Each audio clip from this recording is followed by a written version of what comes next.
We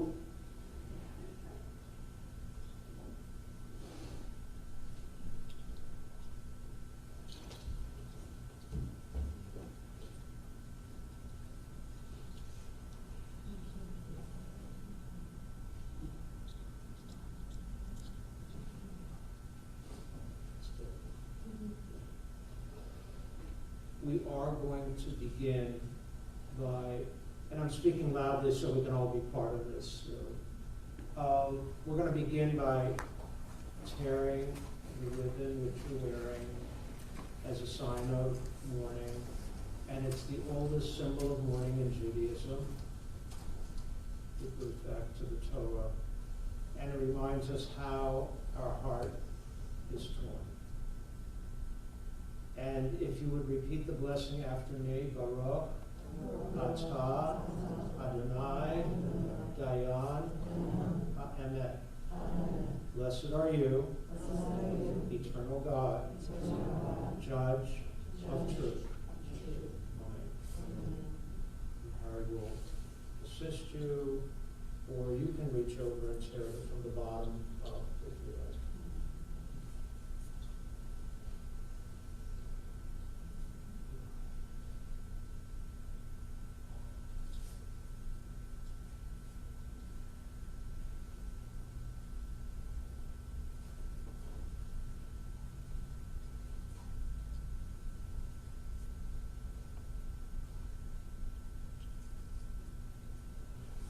I'll be seated for services.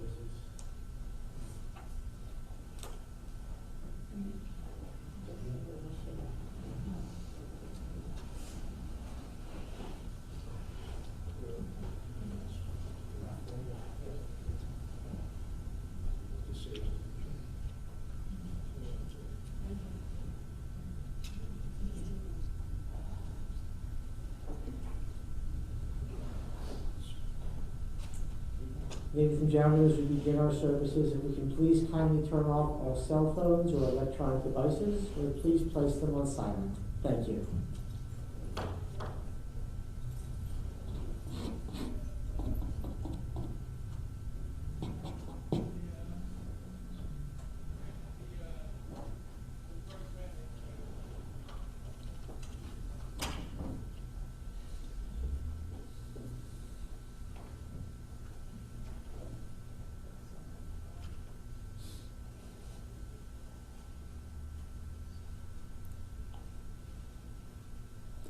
I've learned that in times of separation and loss and sorrow, the Psalms can bring much comfort and solace.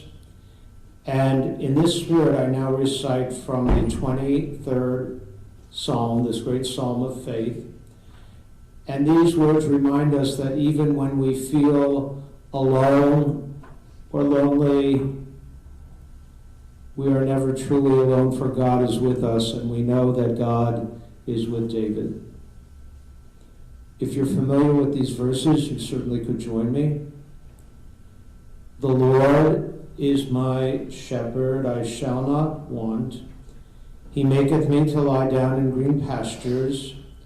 He leadeth me beside the still waters. He restoreth my soul.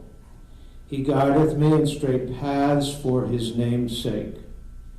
Yea, though I walk through the valley of the shadow of death, I will fear no evil, for thou art with me. Thy rod and thy staff, they comfort me. Thou preparest a table before me in the presence of mine enemies. Thou hast anointed my head with oil, my cup runneth over. Surely goodness and mercy shall follow me all the days of my life, and I shall dwell in the house of the Lord forever. I continue now with a modern day poem, which we read at our synagogue from time to time, and I'd like to personalize it for David. At the rising of the sun and at its going down, we will remember David.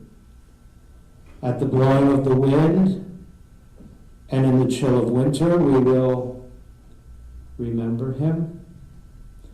At the opening of the buds and in the rebirth of spring, we will remember him.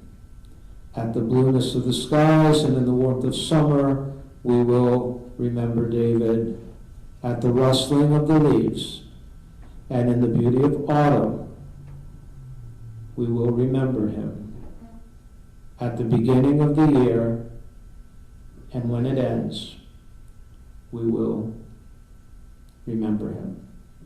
As long as we live, he too will live, for he is now a part of us as we remember him. When we are weary and in need of strength, when we are lost and sick at heart, when we have joy we crave to share, when we have decisions that are difficult to make, when we have achievements that are based on his, we will remember him. We will remember David. For as long as we live, he too will live, for he is now a part of us as we remember him. We will remember David. He was memorable. He was unique.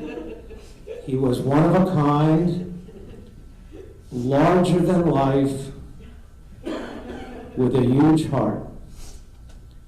To know David was and still is to love him because he was giving and caring and loving with a dry sense of humor. Most people thought he was very funny, right? Because he was. David loved his family, he loved his friends, he loved life and living. That is why our loss is so sad and sudden and profound, because David was such a constant, a presence, and he was always there for others. Therefore, the question to be found on all of our lips is why? I mean, why is it that David was taken from us in his prime, when he was actually thriving and had so much to live for, so much more yet to do and more to give? And the answers do not flow easily at all. We turn to our Judaism for direction, for meaning, for support, for comfort, for hope. And we learn what our sages always taught, namely, we live our lives in deeds, not in time. Let me repeat that. We live our lives in deeds, not in time. If that is true, then David's deeds were many and noble and good. For over 20 years, I know David worked side by side with his mother Lois at Incredible Edibles. And in your own words, Lois, it was just fun having him next to me all those years. You shared a close, loving mother-son bond. And I can't even begin to imagine how much you will miss your son. As will his dear wife, Helene. You said it's Helen with an E. Helene. Okay. All of us here, there's so many of us here, and I would want to name all of you, but I'm going to name his best friend Dana, who's going to speak, and sisters Lisa, Karen, and Julie, and your families, and Debbie, who's going to speak, and Noah's grandmother, Yeda, who was 102. And all of us, each and every one of us here, will carry with us so many warm, rich, and good memories of this good man. We say Mensch, this Mensch, which means he was kind, he was decent, he was good. We will remember how David loved music and playing guitar and had a passion for the Rolling Stones and Metallica. And he was gifted at graphic design. And he was extremely smart, and he had a way with words. And he was a night person, and he didn't sleep much. But maybe that's because he was in a race with time itself. And all of our sacred stories and precious memories can never be taken away. And David will live on in you and through you. David's greatest gift was little David, who died at the age of 11 in the year 2000. And I officiated at little David's funeral. As most of you know, we're in the midst of a Jewish festival, Passover, Pesach. This is such a festival of contrast. It's the transition from winter to spring. That's why we have the parsley. But then you take something which is green and you dip it in the salt water. So you mix something which is green with tears. And we have the bitter and we have the sweet. We have the horseradish, the moror with the sweet haroset. We mix that together. And we mix our joy and our sadness because Passover begins with family seders and it ends with Yizkor, with memory. I mean, I think all of that describes how many of us are feeling today. That we're actually torn in so many ways.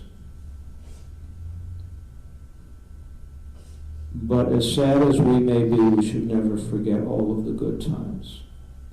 And I think David would want us to celebrate his life.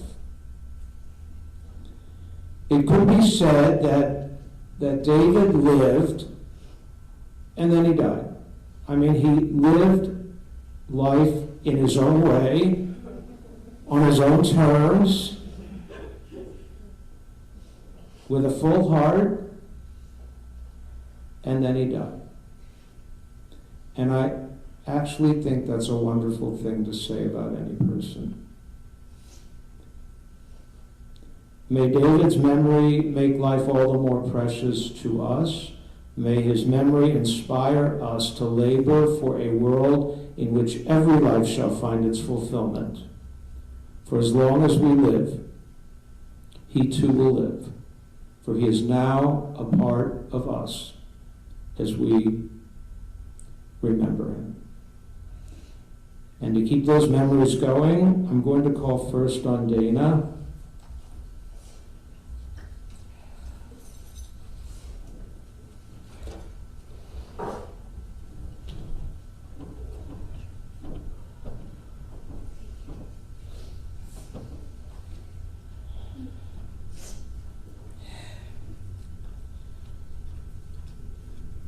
David was one of my best friends, not just any friend.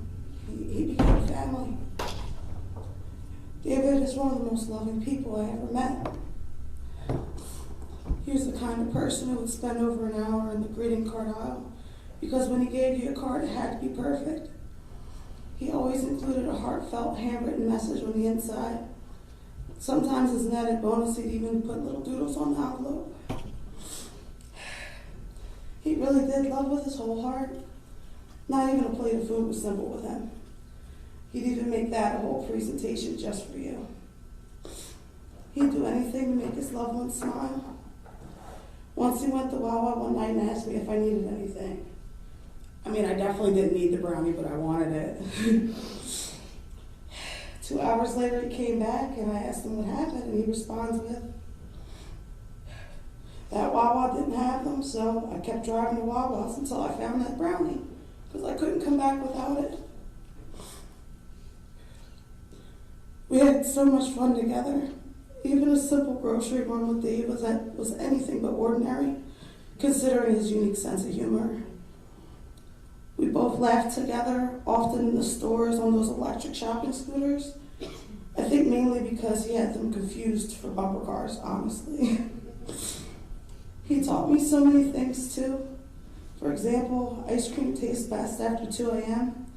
Generic cream cheese can be added to any dessert, and duct tape can fix pretty much anything. He was always himself, no matter where he was or who he was with. That's one of the things I admired about him the most. He had so much wisdom, and at the same time, he had the sense of wonder and mischief of a child. Sometimes I gotta ask him if he'd been eating sweets, and before he could answer, we'd start laughing because the chocolatey evidence would be all over his face. I'll always treasure the memories and impact he made on my life. And I know he believes as much as I do that a day without laughter is a day wasted. We love you, buddy, forever and a day. Thank you.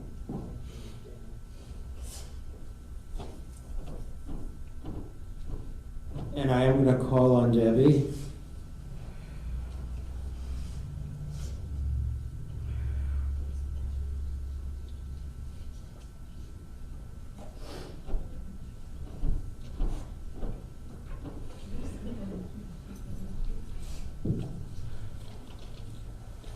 This is hard. When I was 5 years old, I asked my mother for a big brother. Now, being the oldest, we know as adults, that's really next to impossible biologically or whatever way. I had my little sister, and at the time, I hated her. So I really wanted a big brother. I don't hate you anymore, honey. I love you more than life itself.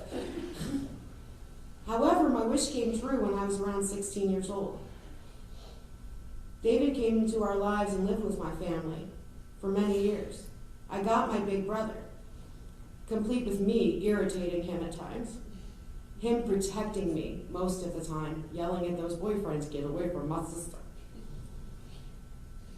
There were the living room band that Dave, Chris, and Helene were in with David. There were the late night quarters games in the kitchen with the yellow chairs. During that time, Helene and Dave grew close, and he was her true first love.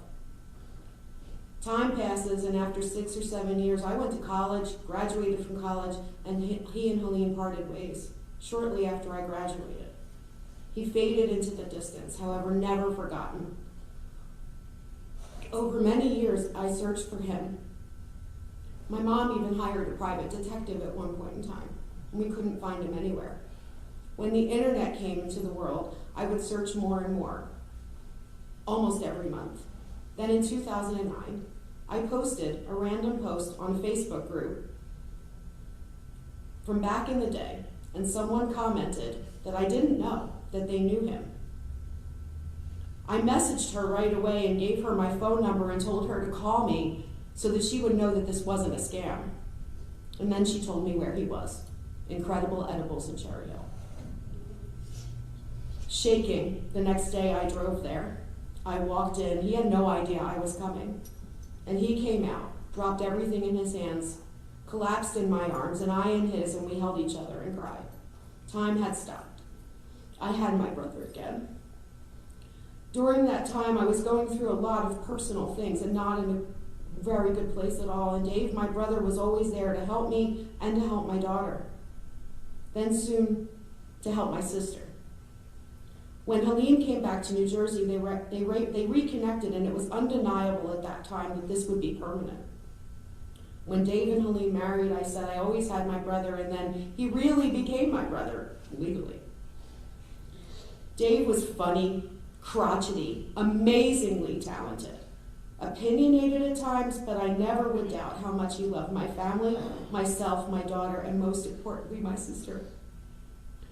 For me, he truly was my brother, and over the last 12 years, Dave was the one who encouraged me when I decided to change careers from corporate life, get my master's degree, become a therapist, and 2 months ago opened my own private practice. He also encouraged me to pursue my PhD, and when I questioned continuing, he said, "You've got to become that doctor, Deb." Then he'd say, "Are you the doctor yet?" "I will be soon, I promise you. I've doubted it recently, but I'm not giving up." Over the past 3 days, I have talked to so many people, thought of so many memories, and have had such amazing gratitude for everyone who reached out, shared their memories, feelings, and their contributions. It is a reminder that within all the tumultuousness that's going on in this world, that there is love.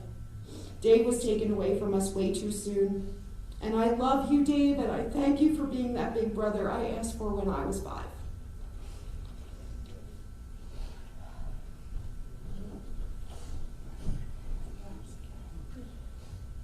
Lisa and Karen and Julie.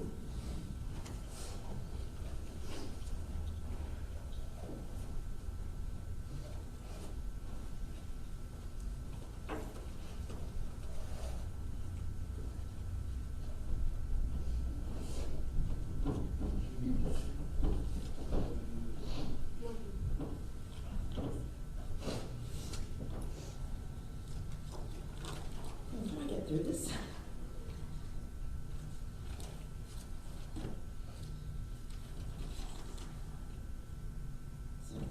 David was all boy on the day he was born.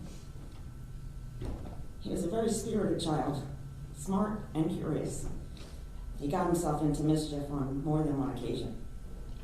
Going to the zoo, reading and listening to music, and playing in the park were his favorite pastimes. He avoided bedtime by reading under the covers with a flashlight. He was our oldest brother, and with 7 years between the 4 of us, he seemed so grown up.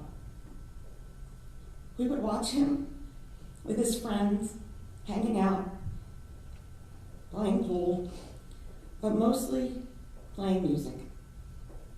When David played the guitar, you would just want to stop and listen. His fingers moved so fast it was mesmerizing. He played acoustic, electric, and bass. We all know electric was his favorite. The way he would jam out in the garage on Dewberry Lane, it became clear to us his only dream in life was to become a famous rock star. He was brilliant when he played. The jam sessions often brought the cops to our house. Mom dragged all of us to baseball, too many times for our liking. We spent many hours there watching David play while eating lots of candy to keep us busy. The baseball games felt like days long. He played baseball like a pro. Oh, sorry, I missed the line. They felt like days long, but we felt a sense of pride watching and cheering him on. He played baseball like a pro. One of his favorite trips was baseball camp in Cooperstown, New York. Many Saturday mornings, his breakfast would consist of an English muffin topped with eggs and mayo, oftentimes asking if we wanted to share. We would turn him down every time. Who knew that he created the first Egg McMuffin? He sat at the table reading comic books or a favorite Stephen King novel. He was an avid speed reader, and we were all jealous about how many books he could read in record time. Some of our fondest memories of David are from when we were kids. We would play in our basement for hours and listen to music.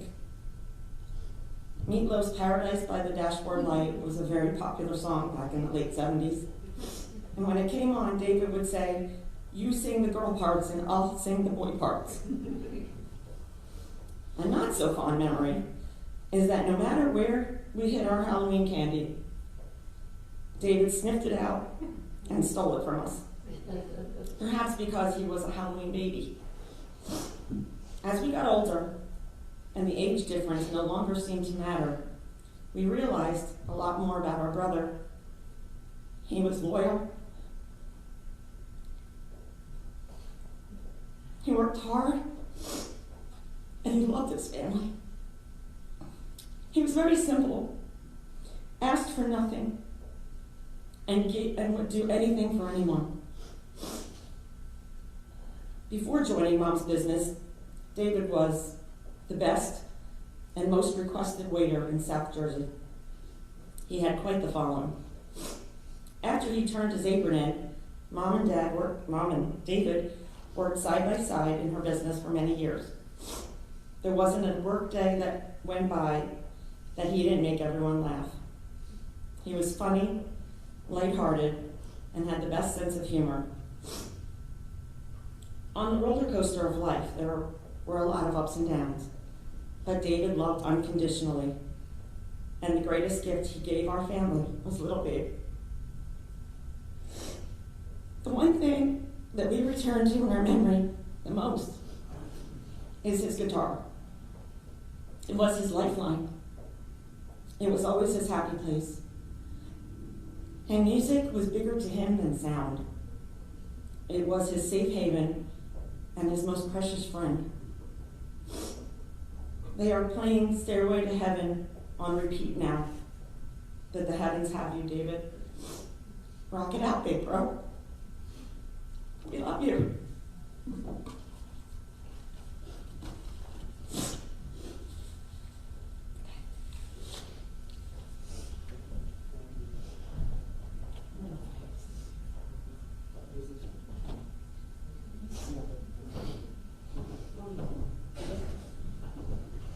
Lois, I'm going to call on you next.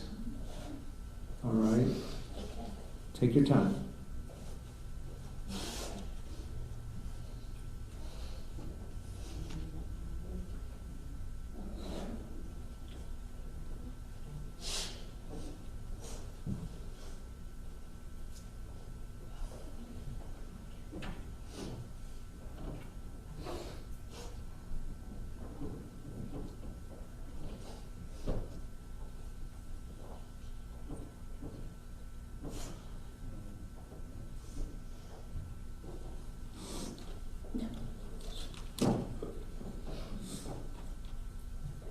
An open book, a love story of a mother and a son. When David was born and put in my arms, my heart opened up and a love that I never felt before. As years go by, you have your ups and downs, but your love is unconditional and like no other. David made me happy, sad, laugh, and cried. But his hugs were always the best. Our story has no ending. David will always be with me. In loving memory to my wonderful son, David, of all the special gifts in life, however great or small, to have you as my son was the greatest gift of all. A special time, a special face, a special son I can't replace. With an aching heart, I whisper low, I miss you, son, and love you so.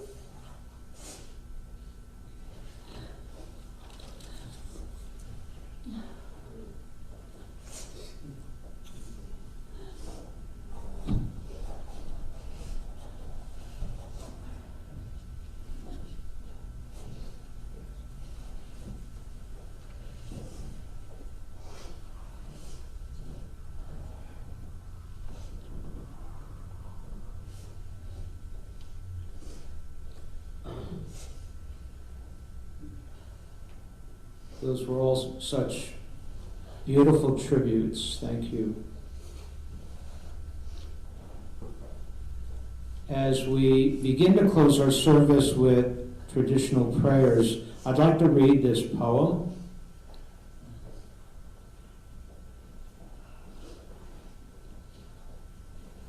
Birth is a beginning, and death a destination.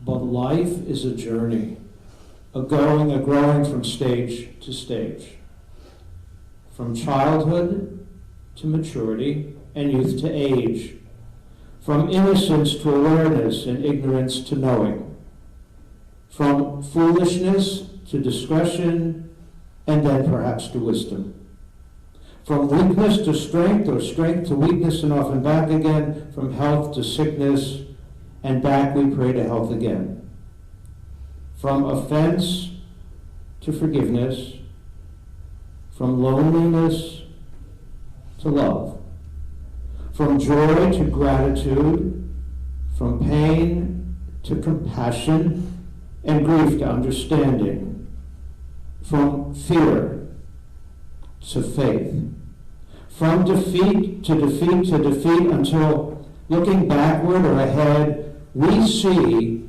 that victory lies not in some high place along the way, but in having made the journey, stage by stage, a sacred pilgrimage.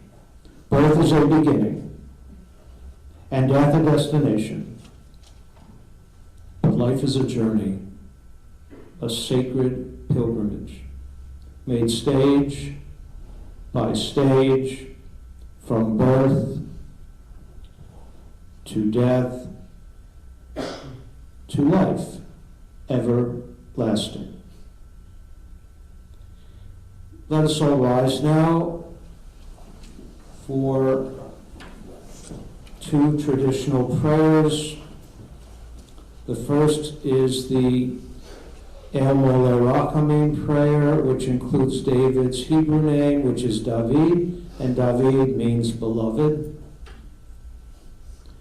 El Mole Rachamim, Shochein Bamromim, Hamatzeh Menucha Nachona Tachat Kanfei Hashchina, L'Nishmat David Jeffrey, Shahalach L'Olamo, Ba'al Harachamim Yitzur Bitzur HaChaim Et Nishmato, Adonai Hu Nachalato, V'Yanurach B'Shalom Al Mishkavo B'Namar.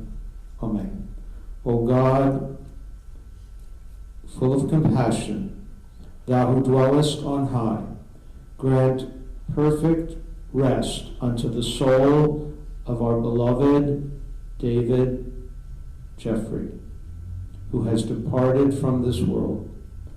Lord of mercy, bring him into your presence and let his soul be bound up in the bond of eternal life.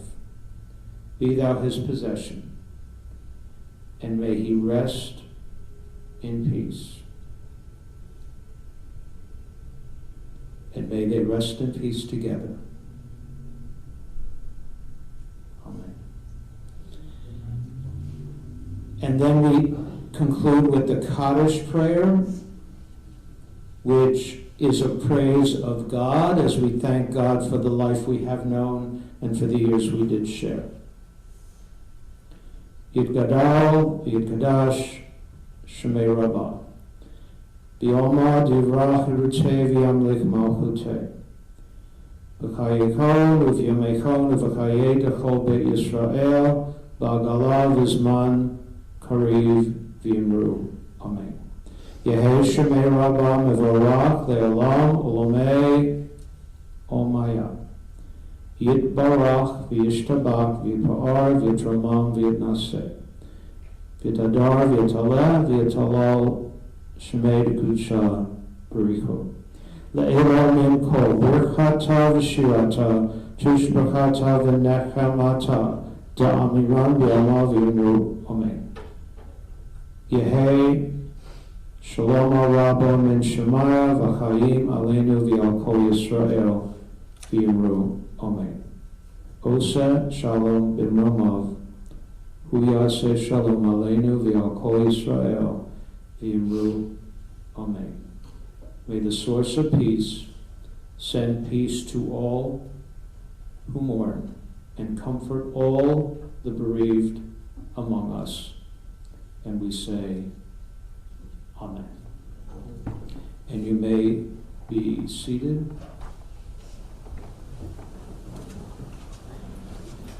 I've been asked to announce that following this service, Debbie Pilser has invited everyone to her home, 37 West Clinton Avenue in Oakland. So for those of you who are going to be going there, it's a great opportunity to share your memories of David.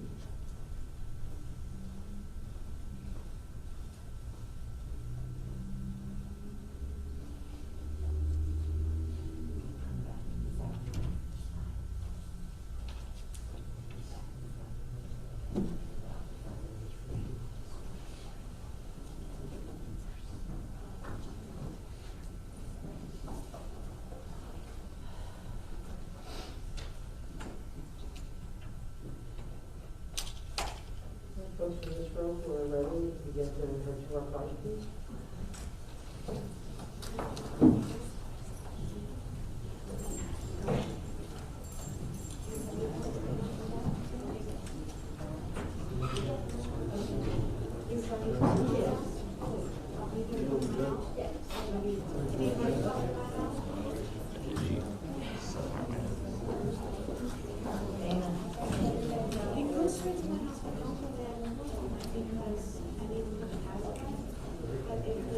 If the chairs are not on the deck, everything